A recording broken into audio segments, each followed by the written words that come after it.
الحمد لله رب العالمين والصلاة والسلام على أشرف الأنبياء والمرسلين خاتم النبيين سيد الوصيين مولانا وحبيبنا أبي القاسم اللهم صل على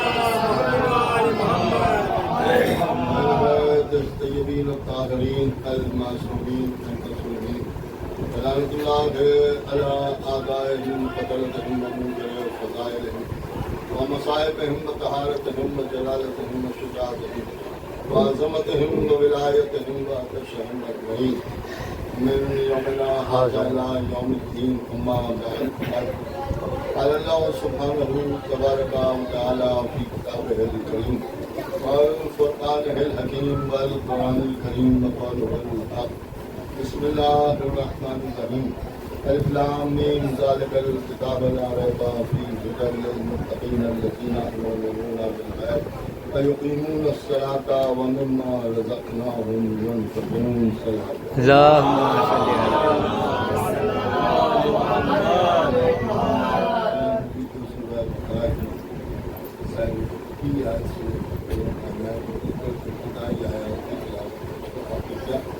اس میں خالق الملکہ مالک الملکہ ارشاد فرما رہے ہیں کہ الف لام میم یہی کیا چیز ہے تو یہ حروف مقطعات ہے اور یہ ایسا جملہ ہے یہی آیت ہے اور اس میں یہ کہا گیا ہے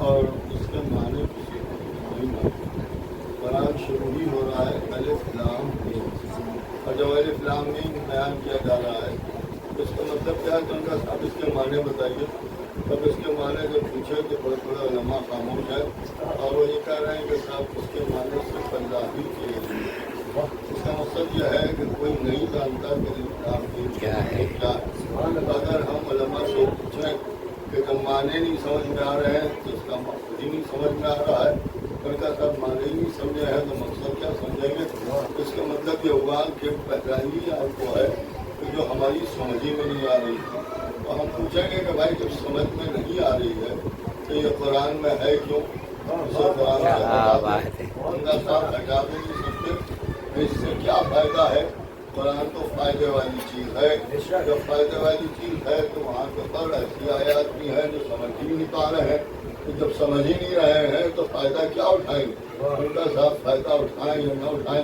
اسے ہٹایا نہیں جا سکتا نہیں ہٹایا جا سکتا کہ اس کے معنی تو ہیں مگر ہمیں نہیں معلوم دیکھیے معنی تو ہیں مگر ہمیں نہیں معلوم اس کا مطلب یہ ہوا کہ اگر ہماری سمجھ میں نہ آئے تو قرآن سے کچھ ہٹایا نہیں جا سکتا کہا قرآن سے کچھ ہٹایا نہیں جا سکتا اب اداداری میں بھی لوگ کہتے ہیں یہ ہماری سمجھ میں نہیں آتا وہ ہماری بات ہے بھائی اسلام دین وہاں سے نہیں ہٹایا جا سکتا ویسے یہاں سے نہیں اداداری سے نہیں ہٹایا جا سکتا صلوات پڑھنا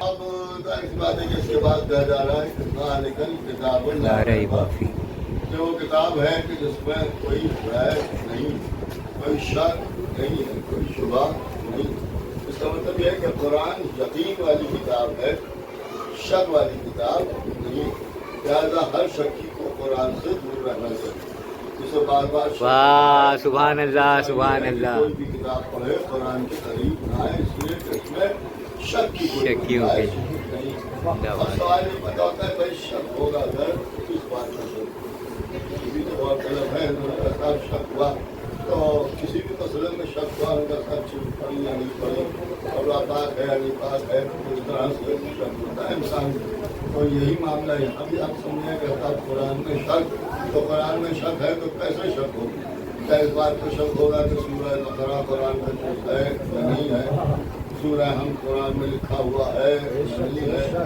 سورہ توحید قرآن میں ہے یا نہیں ہے سورہ کوثر قرآن میں ہے یا نہیں ہے تو میرے ساتھ یہ سب شک نہیں تو پھر کیا شک ہے کا شک تو قرآن ہی پر ہوگا کہ قرآن اللہ کی کتاب ہے نہیں اس کا مطلب یہ ہے کہ قرآن اللہ کی کتاب ہے یا نہیں ہے، اس میں شک ہوگا تو کہاں تھا اسی پر شک ہوگا۔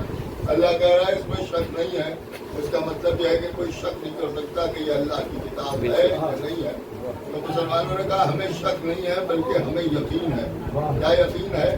کہ قرآن اللہ کا کلام ہے۔ تو ہمیں یقین ہے کہ اللہ کا قرآن کلام ہے، کہاں ہمیں یقین ہے؟ تو ایک چھوٹا سا سوال ہے کہ جب آپ کو یقین ہے تو آپ اسے قرآن جانتے ہیں، کہاں قرآن جانتے ہیں؟ تو قرآن اللہ کا کلام ہے، اللہ کا کلام۔ اللہ نے آپ سے کلام کیا، اللہ نے زمین میں سے کسی سے کلام کیا، کسی جناب سے کلام کیا، کسی مولوی سے کلام کیا، کسی صحابی سے کلام کیا۔ نہیں صاحب ہم سے کلام نہیں کیا، آپ سے کلام نہیں کیا تو کلام کرتے تو آپ نے دیکھا ہوگا، کسی سے بات کر رہا ہوگا، آپ دیکھ رہے ہوں گے۔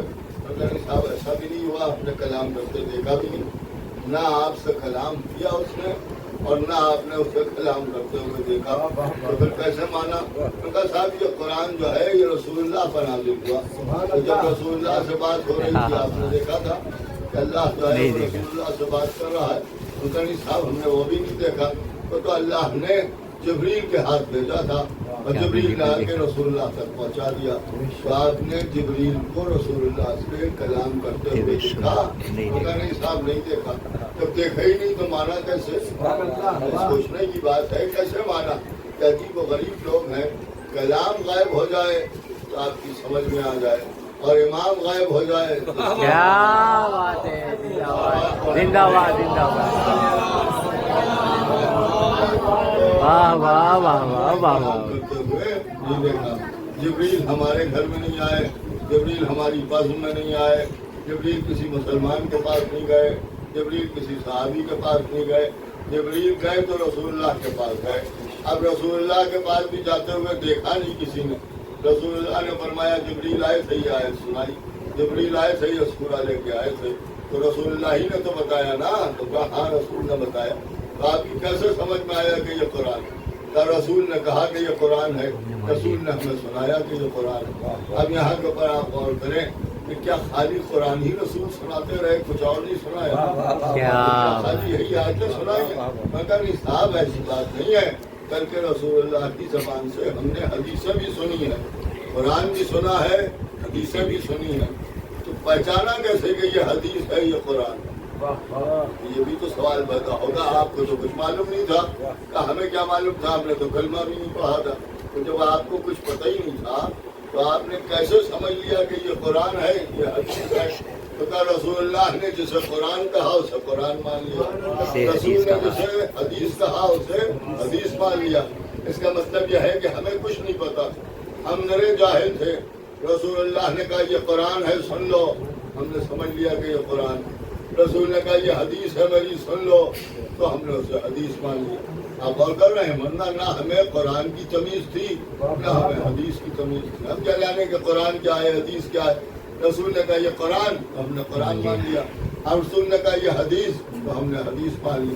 اب آپ نے غور کیا، زبان ایک ہے، رسول ایک ہے، مسجد ایک ہے، جگہ ایک ہے، ایک ہی زبان سے دو چیزیں چھوٹی۔ اور جب رسول سے کہا یہ قرآن، تو ہم نے کہا قرآن۔ رسول نے کہا یہ حدیث، تو ہم نے کہا حدیث۔ اس کا مطلب یہ ہے کہ رسول کے کہنے پر قرآن کو قرآن مانا۔ بالکل رسول کے کہنے پر قرآن کو قرآن مانا۔ تو اگر کوئی اور کہہ دیتا تو آپ قرآن مان لیتے؟ تو ان کا نہیں صاحب کسی کے کہنے سے ہم نہ مانتے، رسول کے کہنے سے مانا۔ تو رسول کے کہنے سے کیوں مانا، کس وجہ سے مانا؟ ان کا صاحب اس لیے مانا کہ رسول کو ہم نے صادق مانا، رسول کو ہم نے سچا مانا۔ رسول اللہ کی زبان سے ہم نے کبھی کچھ اور نہیں سنا، لہذا جو کہا وہ صحیح تھا، سچ تھا۔ لہذا رسول نے کہا یہ قرآن ہے، تو جیسے ہر بات کو سچ مانا ویسے ہی اسے بھی مان لیا۔ اس کا مطلب یہ ہوا کہ قرآن کو ماننے سے پہلے رسول کو ماننا پڑے گا۔ یہ رسول کو ماننا پڑے گا۔ جب رسول سمجھ میں آئیں گے تب ان کی بات سمجھ میں آئے گی، اور جب بات سمجھ میں آئے گی تو قرآن سمجھ میں آئے گا، حدیث سمجھ میں آئے گی۔ آپ نے غور کیا؟ اس کا مطلب یہ ہے کہ رسول اللہ کو پہلے سچا مانیے، صادق مانیے، اور جب تک سچا نہیں مانیں گے اس وقت تک قرآن ہی نہیں مان سکتے، اس لیے کہ جس کی زبان سے سنا ہے اسے سچا ماننا پڑے گا، یہ ماننا پڑے گا۔ اب رسول اللہ کو سچا مانا تو کیسے مانا، کس طرح مانا؟ کہ 40 برس تک رسول خاموش رہے۔ یہ جو خاموش رہے تو آپ سمجھ رہے ہیں کہ رسول اللہ نبوت کا انتظار کر رہے تھے، رسول اللہ وحی کا انتظار کر رہے تھے، رسول اللہ رسالت ملنے کا انتظار کر رہے تھے؟ جی نہیں، رسول اللہ اپنے کردار کے ذریعے سے مشرکوں سے، کافروں سے اپنی صداقت کا کلمہ پڑھوا رہے تھے کہ پہلے رسول کو سچا مان لو، رسول کو امین مان لو، رسول کو صادق مان لو۔ تو 40 برس تک رسول اللہ نے اپنی ذات کو سچا منوا لیا، اور جب سچا منوا لیا تب قرآن سنایا۔ لیکن کب قرآن سنایا؟ اور جب قرآن سنایا تو سننے والوں نے قرآن کو قرآن مان لیا۔ کیوں مان لیا؟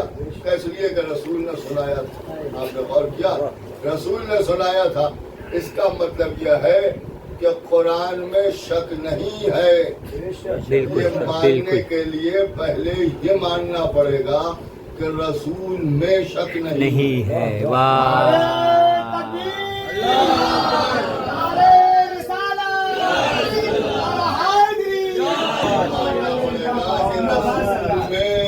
نہیں ہے۔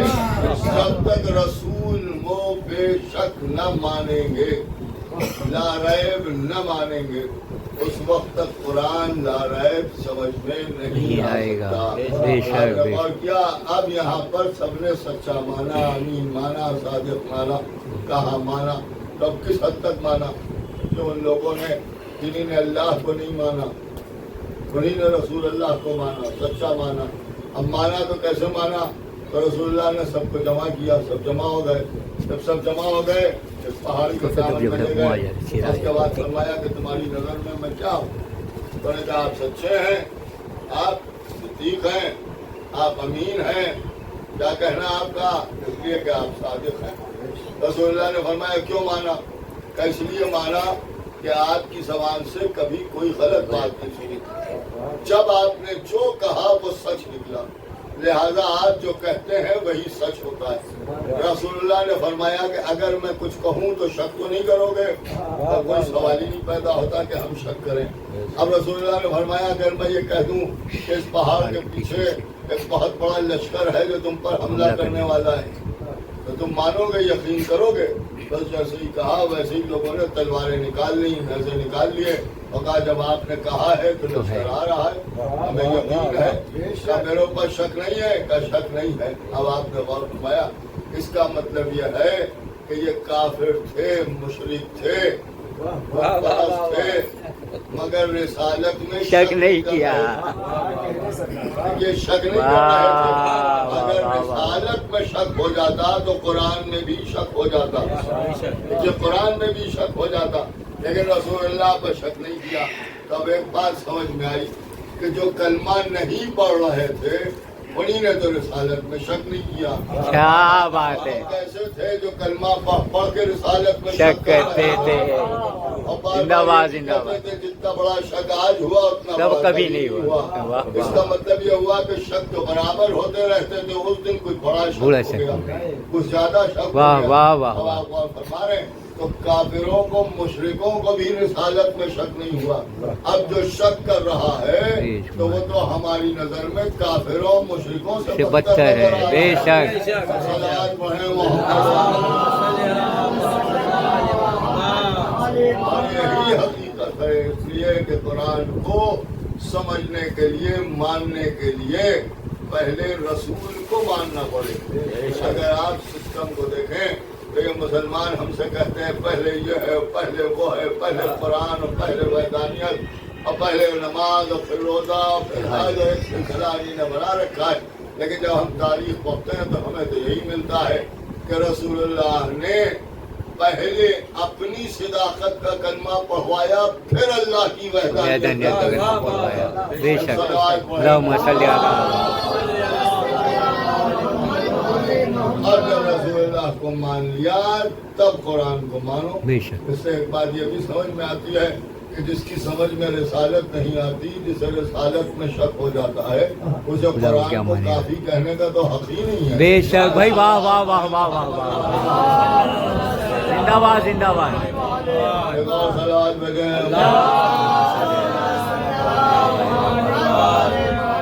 ایک قرآن تھا کہ جو آگے بڑھا، اور اس قرآن ہی کو، اس دین کو، اس مذہب کو، الوہیت کو، وحدانیت کو، رسالت کو بچانے کے لیے کربلا کی سرزمین کے اوپر امام حسین، عزیزان محترم، کربلا کی جنگ دین کو بچانے کے لیے ہو رہی تھی، اور دین کو بچایا جا سکتا تھا تو صرف اور صرف ولایت کو سامنے رکھ کے بچایا جا سکتا تھا، اس لیے کہ ولایت امیر المومنین ہی وہ چیز ہے کہ جس کے اوپر دین کامل ہوتا ہوا نظر آتا ہے۔ بے شک بے اس کا شک، مطلب یہ ہے کہ دین مکمل ہوا ہے تو ولایت علی پر مکمل ہوا، تو یہ بھی تو ماننا پڑے گا کہ مکمل ہونے سے پہلے جس کے پاس بھی دین ہے، اگر ولایت علی نہیں ہے تو پھر وہ ناقص دین کہلائے گا، بے کامل شک دین بے نہیں شک کہلائے بے گا۔ شک، اور امام حسین دین کامل کو بچانے کے لیے کربلا کی سرزمین پر پہنچے۔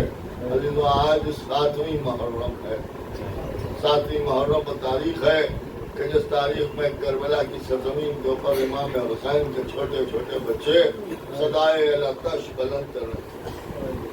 آج صبح سے خیام حسینی میں پانی نہیں، بچے الاتش کی صدائیں بلند کر رہے ہیں، اور امام حسین علیہ السلام، ظاہر سی بات ہے کہ کیا دل پر گزرتی ہوگی کہ جب بچے پانی مانگتے ہوں گے تو امام حسین کے دل پر کیا گزرتی ہوگی۔ تو آپ غور کریں اور تصور کی آنکھوں سے دیکھیں کہ کوئی چیز اگر آپ کا بچہ آپ سے مانگے اور آپ کے بس میں نہ ہو اور آپ نہ دے پائیں تو خود آپ کے اوپر کیا گزر جاتی ہے، جس کا تو کوئی اندازہ ہی نہیں ہو سکتا۔ کربلا کی سرزمین پر چھوٹے چھوٹے بچے آقا حسین کے سامنے خالی کوزے لیے ہوئے کھڑے ہیں۔ آقا پیاس ہلاک کیے دیتی ہے۔ آج 7ویں محرم ہے، اور 7 محرم کو آپ کو معلوم ہے جناب قاسم کے مسائل بیان کیے جاتے ہیں۔ وہ قاسم جو امام حسن کے فرزند ہیں، یہ یتیم بچہ ہے، یہ امام حسن کا یتیم ہے، امام حسن علیہ السلام کا لال ہے، حسین کے قدموں سے لپٹے ہوئے ہیں، اور اس کے بعد کہتے ہیں چچا مرنے کی اجازت دے دیجئے۔ حسین خیمے میں واپس کر دیتے ہیں، پھر آتے ہیں، پھر واپس کر دیا جاتا ہے۔ ایک مرتبہ جناب قاسم کو یاد آ گیا کہ بازو پر بابا نے ایک تعویذ باندھا تھا، اس تعویذ کو کھول کے پڑھا، پڑھتے جاتے تھے، مسکراتے جاتے تھے، ہاتھ میں بات کی تحریر لیے ہوئے خیمے سے برآمد ہوئے اور بہت تیزی سے حسین کی طرف چلے۔ بیچ میں آقا عباس نے روکا، قاسم کدھر جا رہے ہو؟ میں نے تمہیں خیمے میں پہنچایا تھا۔ جب جیسے ہی کہا ویسے ہی جناب قاسم کہتے ہیں کہ چچا اب ایسے کی تحریر لے کے آیا ہوں، میرا بابا مجھے روک نہیں پائے گا۔ یہ کہہ کے آگے بڑھے اور آگے بڑھ کے حسین کے قدموں میں سر رکھ دیا۔ حسین نے بڑی محبت سے سر اٹھایا، قاسم کو سینے سے لگایا، میرے لال کیا بات ہے؟